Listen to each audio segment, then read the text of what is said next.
पुष्कर सिंह धामी ने कांग्रेस नेता राहुल गांधी पर निशाना साधा है। मुख्यमंत्री ने कहा कि राजीव गांधी फाउंडेशन को चीन से मिल रही आर्थिक सहायता ही राहुल गांधी की चीनी सेना के प्रति लगाव का कारण है। और क्या कुछ कहा है, आपको सुनाते हैं। राहुल गांधी से और कोई अच्छी अपेक्षा नहीं की जा सकती है देश को कि वो सेना का मनोबल बढ़ाएंगे, क्योंकि वो हमेशा सेना का मनोबल तोड़ने का काम करते हैं।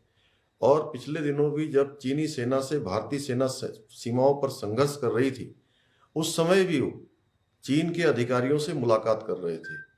शायद इसके पीछे यह फैक्ट है कि उनके पिताजी के नाम से बना हुआ जो राजीव गांधी फाउंडेशन है, उस राजीव गांधी फाउंडेशन को चीन की सरकार की तरफ से बहुत बड़ी आर्थिक मदद मिली है। शायद यही कारण होगा कि वो भारत की सेना का मनोबल तोड़कर चीन की सेना का मनोबल बढ़ाने का काम कर रहे हैं। बीजेपी नेता राज्यसभा सांसद नरेश बंसल ने कांग्रेस सांसद राहुल गांधी द्वारा भारतीय सेना और चीनी को लेकर दिए बयान पर कड़ी नाराजगी जाहिर की है। सांसद बंसल ने इसे सेना और देश का अपमान बताया है। उन्होंने कहा कि राहुल गांधी को बचकाना हरकत छोड़ देना चाहिए। बार बार देश और हमारे जवान को कटघरे में खड़ा करने से बचना चाहिए। सांसद बंसल ने कहा कि देश की सेना का अपमान कांग्रेस नेताओं में फैशन बन गया है। ये कभी सेना के कार्य पर सवाल उठाते हैं तो कभी सेना प्रमुख को गुंडा बताते हैं। इस बार तो हद ऐसी हो गई कि ऐसा लगता है राहुल चीन की ओर से बोल रहे हैं और सेना का अपमान कर रहे हैं, जिससे सेना का मनोबल गिरता है।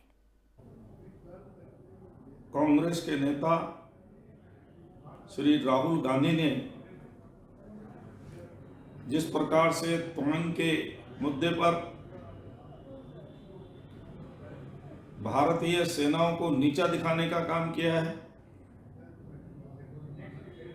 ये कांग्रेस नेताओं की उस मानसिकता का प्रदर्शन है जिसमें उन्होंने कभी भी सेना का सम्मान नहीं किया। जनरल विपिन रावत को गली का गुंडा कहा, भारतीय सेनाओं की सर्जिकल स्ट्राइक को फेक कहा। इस प्रकार से समय समय पर सेना का अपमान करना कांग्रेस के नेताओं की मानसिकता है। सिक्योर हिमालय परियोजना के अंतर्गत गंगोत्री सिक्योर स्वायत्त सहकारिता भटवाड़ी की द्वितीय वार्षिक आम बैठक का आयोजन किया गया। जिला सभागार में इसका आयोजन हुआ। गंगोत्री सिक्योर स्वायत्त सहकारिता की वार्षिक गतिविधियों, हैंडलूम हैंडीक्राफ्ट, इको टूरिज्म की उपलब्धियां, वित्तीय संग्रह के विषयों में सभी बोर्ड सदस्यों को जानकारी प्रदान की गई। सिक्योर परियोजना के सहयोग से क्षेत्र के होम स्टे मालिकों को लाभांश वितरित करने पर भी चर्चा हुई। इस दौरान सेल्फ हेल्प संस्था के कॉरिडोर सत्या रावत ने बताया कि सहकारिता का गठन नवंबर 2021 में किया गया। वर्तमान में लगभग 16 गांव के 184 सदस्य सहकारिता से जुड़े। सहकारिता द्वारा विगत एक वर्ष में लगभग 8,55,000 रुपए का लाभ हुआ। साथ ही सहकारिता द्वारा 194 लाभार्थियों को हैंडलूम हैंडीक्राफ्ट का प्रशिक्षण एवं 56 का रजिस्ट्रेशन किया गया।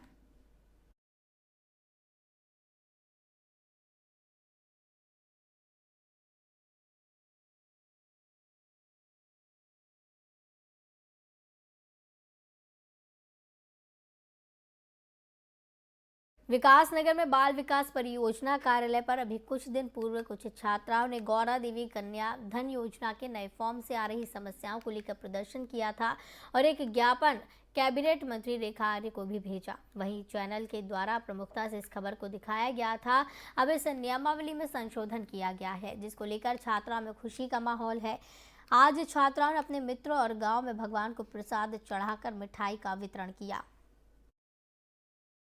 हमने जो प्रदर्शन किया था ना, उसका समाधान निकल गया। हमने प्रदर्शन इसलिए किया था कि जो गौरा देवी कन्या धन वाली योजना था ना, उसका जो फॉर्म था ना, वो नया जो अपडेट आया था, उसमें बहुत सारी प्रॉब्लम्स आ रही थी। तो हमने 2-3 बार प्रदर्शन किया है, तो उसका समाधान निकल चुका है। इसलिए हमने गाँव वालों को और अपने दोस्तों को सबको मिठाई बांटी है। बंद कर देना समझिए। कार्यालय पर धरना प्रदर्शन किया था। जो नई नियमावली इन्होंने हमारे ऊपर थोपी गई थी, उसके विरोध में हमने धरना प्रदर्शन किया और एक लंबे समय तक हमने संघर्ष किया था।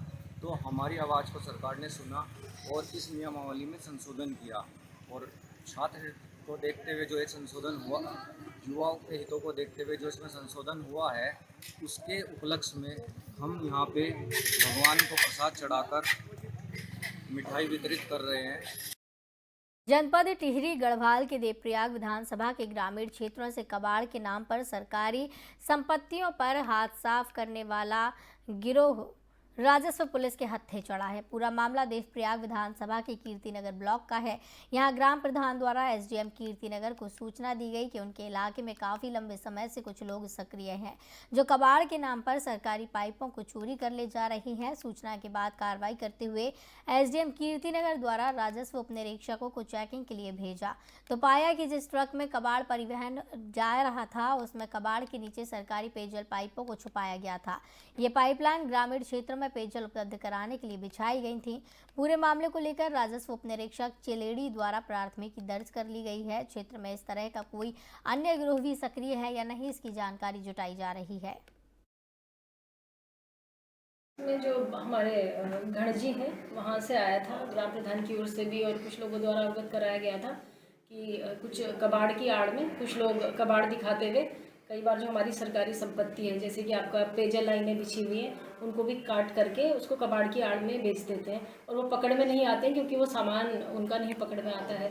तो कल जब ये सूचना प्राप्त हुई जैसे ही तो उनके द्वारा बताया गया कि इस तरह से उनके द्वारा काट करके बेचा जा रहा है उसको, हमारे द्वारा जो ट्रक था उसको ट्रेस करवाया गया। तो ट्रक का जो चेकिंग के दौरान हमने सामान वगैरह का पूरा तलाशी ली थी, उसमें कुछ माल बरामद हुआ था।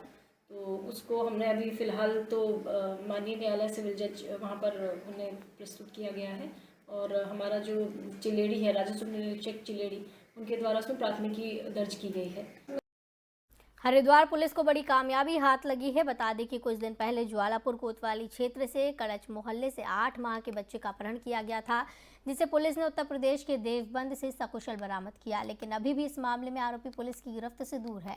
वहीं पुलिस का कहना यह है कि बच्चे से बातचीत के आधार पर जल्द ही आरोपी को गिरफ्तार किया जाएगा। देखिए 9 तारीख को एक शाम को जो है एक 6 वर्षीय नाबालिग बच्चा था जो रोड़ी बेड़वाला से जो है गायब हुआ था। तो प्राथमिक रूप से इसकी जानकारी अन्य लोगों से मिली थी, परिजनों द्वारा इसकी जानकारी थाने चौकी पर नहीं दी गई थी।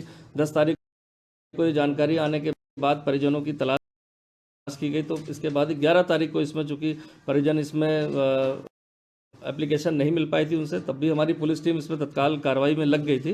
11 तारीख को केस रजिस्टर्ड किया गया था, लेकिन 10 तारीख से ही सूचना मिलते ही पुलिस टीम ने पूरी इसमें जो हमारी थी सभी ने मिलकर इसमें सीसीटीवी और अन्य जो साक्ष्य होते हैं इस पर काम करना शुरू कर दिया था और काफ़ी सारे इसमें हमने वर्क किया और विभिन्न प्रांतों में तक जाकर हमने ऐसे बच्चे के हुलिये को लेकर या ऐसे जो गैंग सक्रिय रहते हैं उन सबको हमने खंगाला वहाँ पर और कुछ संदिग्ध गाड़ियों के हिसाब से भी हमने इसमें फॉलोअप किया और पुलिस की जो एक्टिविटी थी यहाँ पर उसको देखते हुए कहीं ना कहीं मुझे ऐसा प्रतीत होता है कि यह बात जो है अपहरणकर्ताओं को पता चली और उनके द्वारा बच्चे को देवबंद में छोड़ा गया था, जिसकी सूचना प्राप्त होने पर पुलिस टीम चूँकि वहीं पर लोकेशन के हिसाब से लगी हुई थी तो बच्चे को बरामद कर लिया गया है। वो सकुशल है, उससे काफ़ी सारी जानकारी, चूँकि बच्चा छोटा है अभी थोड़ा सहमा हुआ है, तो उसको CWC और इसके तहत जो विधिक प्रक्रिया रुड़की के लक्सर के केवलपुर गांव में उस समय सनसनी फैल गई जब एक 26 वर्षीय विवाहित महिला की संदिग्ध परिस्थितियों में मौत हो गई। वहीं सूचना पाकर मौके पर पहुंची पुलिस ने शव को कब्जे में लेकर पोस्टमार्टम के लिए भिजवा दिया है